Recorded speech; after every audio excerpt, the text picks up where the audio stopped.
une fois que le programme est ouvert, dans cette leçon, on va voir un petit peu le menu pour découvrir un peu tout ce qu'il y a dans le menu. J'ai pris le modèle que j'avais affiché tout à l'heure pour ce titre du bulletin, dans lequel vous avez peut-être remarqué déjà dans un premier temps, comme je l'ai pris tout à l'heure, j'ai une feuille là, une affiche, mais à côté j'ai des vignettes. Donc les vignettes, c'est pour faire justement comme dans PowerPoint, quand on a des différentes vignettes. Quand on clique dessus, vous voyez, ça me donne aussi les zones, sauf que ici, je vous ai dit tout à l'heure que c'était pour créer un livre, un carnet. Regardez, j'ai déjà la feuille, la page, intérieur gauche, intérieur droite, et là j'ai la couverture. Oui, comme ça, quand on imprime, ça permet de faire ça. Voilà, et là aussi, j'ai la suite, jusqu'à la dernière qui est la couverture. Donc on remarque bien que elle sera devant le numéro 2, celle-ci, et celle-ci, la dernière, elle sera derrière la numéro 5, qui est ici, la page droite. Une fois que le programme est ouvert, la première chose qu'il faut apprendre à savoir utiliser, ce sont le menu. Au-dessus, on a l'accueil, insertion, création, publipostage, révision, affichage. Et puis à un certain moment, vous allez avoir d'autres fenêtres, d'autres onglets qui vont se rajouter à partir du moment où on sélectionne des informations qu'on veut apporter des modifications dessus. Si je prends par exemple l'image ici, si je clique dans l'image, regardez, j'ai simplement cliqué sur cette image et regardez, j'ai déjà format qui s'est rajouté. Ça veut dire que l'onglet qui vient de se rajouter me permet d'apporter des modifications uniquement sur ce que je viens de cliquer. Si je clique là-dessus, le fait de cliquer une fois, il me rajoute l'onglet. Je remarque que je suis toujours dans affichage.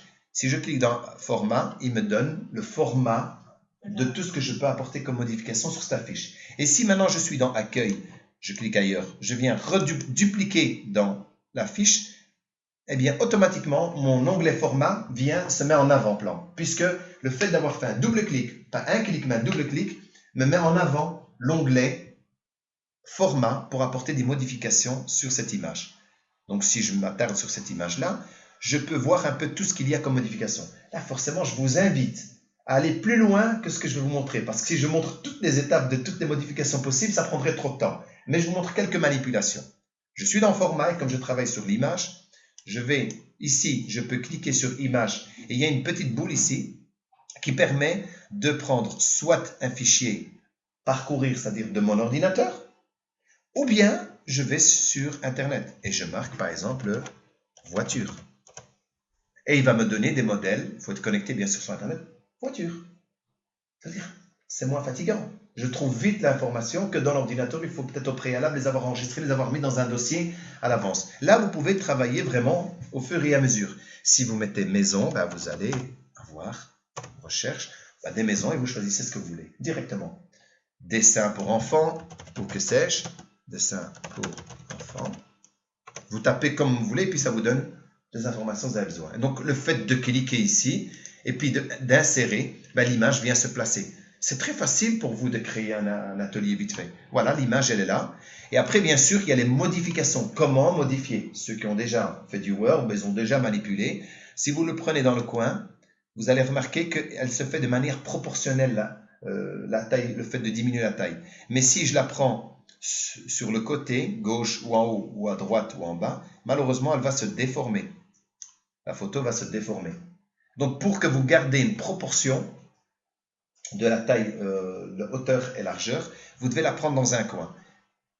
Après, vous avez également, comme je suis dans l'image, je profite, l'option de pouvoir la faire roter, tourner, rotation. Donc là, vous avez le petit rond, vous mettez dessus et là, vous pouvez la faire tourner. Regardez ici, elle tourne librement. Et si je veux la faire tourner tous les 10 degrés, j'appuie sur la touche Shift du clavier, c'est-à-dire la touche qui est juste au-dessus de la touche CTRL qui est en bas à gauche du clavier. Il y a une flèche pointée vers le haut. Il y en a certains, c'est marqué Shift, et il y en a, c'est marqué une flèche pointée vers le haut. Ça dépend. Si je reste appuyé dessus, là, regardez maintenant ce qui se passe. Quand je tourne, elle tourne, enfin je ne sais pas si c'est 5%, 10%, mais elle tourne, vous voyez? J'ai des petits crans. C'est bien quand vous voulez faire un cercle, vous voulez faire une horloge, vous pouvez aussi prendre comme ça, à l'aide de ça, et la faire tourner vraiment par degré. Tout ça est paramétrable dans les configurations de l'outil pour dire à quel degré il pourrait tourner quand vous faites cette rotation. Ça va? Donc voilà, l'image vous avez vu pour l'image. Et à côté de ça, vous avez ici la possibilité, à côté, de choisir plus foncé, plus clair, etc. D'accord? Vous pouvez jouer sur la correction lumineuse de la photo. Là, c'est jouer avec les tons, si vous voulez, du gris, des couleurs un peu fantasy, pour aller dans le décor. Regardez ici, si je prends ça, ben vous allez remarquer qu'elle se marie beaucoup mieux avec le décor de ma feuille. Donc, en se basant sur les couleurs du document que j'ai là, j'ai reçu la photo dans ces tons de couleurs-là, pour me permettre d'avoir quelque chose d'homogène. Vous avez aussi celle-ci qui est magnifique, et ça vous aidera fortement. Couleur transparence. Si vous avez une couleur de fond unie, vous cliquez dessus, vous allez recevoir, regardez, ma souris qui est devenue comme un petit pointeur. Si je clique là, il me fait partir le fond de l'image. Regardez, le fond a disparu. Je déplace la photo, maintenant je vois le texte. J'annule, je reviens en arrière, vous allez voir que je ne vois pas le texte avant que je fasse la manipulation. Le titre du bulletin est caché. Vous l'avez vu, il est caché. Je reviens dans recolorier, je choisis couleur de transparence. À condition, bien sûr, que le fond de couleur est uni. D'accord? Je clique une fois, et maintenant, je vois partout à travers. La preuve, si je la prends et je vais la mettre sur le texte, vous voyez bien. Attendez, parce que là, elle est en habillage du texte.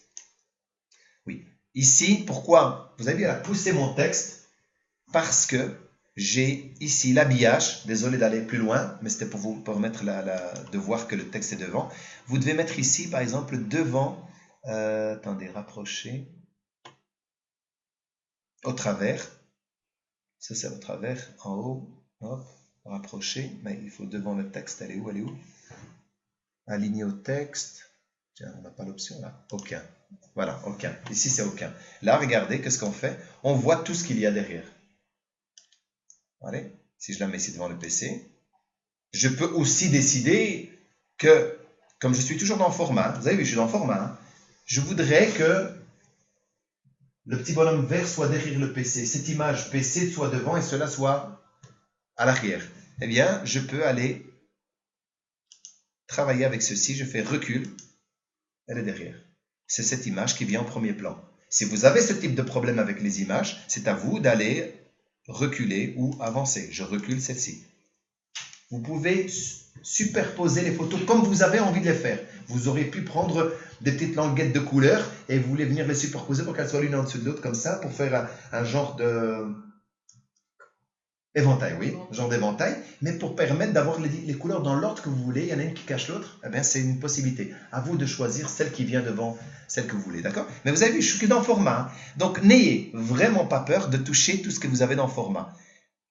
Et là, vous avez des options. Enfin, là, il y a d'autres options, mais je vous laisse regarder après cela les manipulations. Je vais aller directement à celle-ci, qui est très bien et qui permet de prendre votre photo et de lui mettre un design différent. Attendez, je prends par exemple une qu'on voit bien. Voilà, par exemple celle-ci, regardez le petit PC là derrière. Voilà, vous avez vu ce que j'en ai fait? Rien que le fait d'avoir cliqué là, je choisis une forme que j'ai envie de lui attribuer. D'accord? Et des fois, rien que ça peut vraiment bien habiller. Vous voyez sur le côté, hein, ce que ça fait? Je vais peut-être déplacer ça là, comme ça vous voyez mieux. Voilà, vous voyez un peu toutes les différentes options. Là, à vous de manipuler et de voir ce qui convient le mieux par rapport à l'atelier que vous voulez faire. Je continue dans cette partie format, puis j'arrêterai, parce que comme je me suis attardé sur l'image. Vous avez des options aussi ici, d'ombrage, lumière. Là, vous avez l'ombrage. Vous pouvez lui faire de l'ombre derrière ou pas. À vous de choisir. Ça dépend bien sûr si vous avez fait un effet avant ou pas. D'accord? L'habillage, je l'ai montré tout à l'heure, c'est le fait qu'elle soit la photo alignée au texte ou bien à travers. Ça aussi, ça donne de l'importance. Si vous voulez qu'elle soit bloquée au texte, carré, rapproché, le fait de faire rapprocher, si je prends cette image et je viens la mettre là, regardez ce qu'elle fait. Elle pousse le texte gauche et droite pour qu'elle vienne se placer comme vous voulez, mais le texte toujours reste visible et c'est elle qui prend l'emplacement. Ça, c'est dans cette partie-là. Vous pouvez également, si je prends plutôt pas celle-ci, mais je prendrai celle-là, ça c'est une option qui est très intéressante. Je prends celle-ci, je viens la mettre là et je voudrais qu'elle soit habillée, toujours avec le texte rapproché au texte. Mais le problème, c'est que là, attendez, hop, voilà, vous avez vu comment elle fait? Je vais un petit peu zoomer pour que vous puissiez mieux voir. Regardez ce que je peux faire avec celle-ci. Modifier les points d'ancrage. Vous avez vu la différence?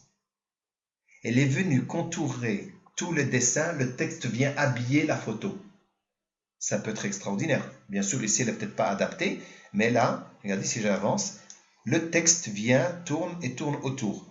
Ici, par exemple, là aussi, je pourrais créer un nouveau point d'ancrage et je peux tirer vers le bas si j'avais envie que l'information vienne ici. Pareil pour ici. Voilà, et comme ça, quand vous avez à avoir plus de texte, elle pourrait rentrer dedans. Mais il faudrait qu'il y ait du texte ici. Ça va? Vous avez vu, donc vous pouvez le venir, même passer à travers le corps. Je pourrais prendre ces points qui sont ici, je les décale, et le texte ici va venir s'écrire dessus, si jamais j'avais besoin qu'elle s'écrive dessus, sur la partie jaune. D'accord? Donc ça, c'est un point que vous devez savoir qu'il y a possibilité de pouvoir le faire. Aligner, ça c'est quand vous allez choisir plusieurs éléments en même temps. Je vais prendre cette photo-ci et je vais essayer de la dupliquer plusieurs fois. On va en mettre 2 par exemple. Je la mets un peu plus petite celle-ci, exprès. Voilà, je la mets là. Si je prends celle-ci et je veux sélectionner une autre avec, comment j'ai fait? Parce que le fait de cliquer sur celle-là et que je clique sur celle-ci, ben, je ne sais pas avoir l'autre en même temps. Pour avoir l'autre en même temps, j'appuie sur la touche Shift du clavier, pas CTRL. Ce qu'on a tendance à faire dans les dossiers, on fait CTRL, ça permet de sélectionner plusieurs éléments. Mais ici, regardez, quand j'appuie sur CTRL, j'ai un petit plus, vous voyez, à côté de ma souris. Donc ça veut dire qu'il va me dupliquer, va me faire une copie de l'autre. Mais quand j'appuie sur Shift, donc j'appuie sur celle-là, j'appuie sur Shift, là non, ça me permet de les sélectionner. Donc le Shift, c'est-à-dire la flèche pointée vers le haut, celle qui est juste au-dessus de la touche CTRL qui est en bas à gauche du clavier, je reste appuyé dessus, je clique, ça me sélectionne les deux. Le fait de m'avoir sélectionné les deux, ben je peux aller dans Aligner. Maintenant, je peux aligner quelque chose. Je ne peux pas aligner quelque chose tout seul. Je peux prendre plusieurs éléments ensemble. Je les aligne, oui, mais prendre un élément ensemble, non. Quand vous prenez, par exemple, dans une feuille, vous mettez plein de petites photos l'une en dessous de l'autre, pour essayer de les aligner, pour faire quelque chose avec. Eh bien, là, vous pouvez le faire. Si je dis centrer, eh bien, regardez, elles se sont centrées toutes les deux. Si je lui dis de s'aligner, par exemple, vers la gauche, toutes les deux sont alignées à gauche. Donc là, c'est le fait d'aligner vers le haut, vers le bas, centré comme ça, horizontalement, verticalement. Ben ça vous permet de le faire. Ça dépend comment vos éléments sont situés, comment ils sont, de quelle manière ils sont agencés. Ça va? Celle-là, on ne va pas le voir maintenant. Ça, oui, ça c'est pour faire tourner la rotation. Regardez, vous voyez, là vous pouvez faire tourner. C'est le fait de prendre tout ce que vous avez sélectionné, tout, il fait une rotation complète. Rotation libre. Ici, vous avez une rotation libre. Le fait de cliquer dans la rotation libre, cela permet de faire roter l'ensemble. Et puis, vous avez, donc ça, je vais le laisser comme ça. Je vais le laisser le remettre à sa place.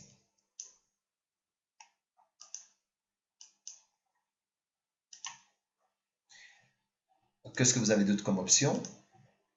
Rogner. Ça, vous connaissez le système rogner qui est déjà dans le Word. Donc, moi, je l'appuie dessus pour vous montrer simplement. Par exemple, bon, ici, je n'arriverai pas à tirer un personnage, mais imaginons que je voulais éliminer celle qui est en jaune. Il me restera toujours un tout petit peu là-bas, mais voilà. Donc là, je clique et là, j'ai mon morceau qui reste. Des fois, quand vous arrivez vraiment à les séparer, qui sont des éléments séparés, vous pouvez le rogner. Après, tout le reste, je vous laisse un petit peu chipoter dessus. Donc ça, c'est pour la partie format de photo.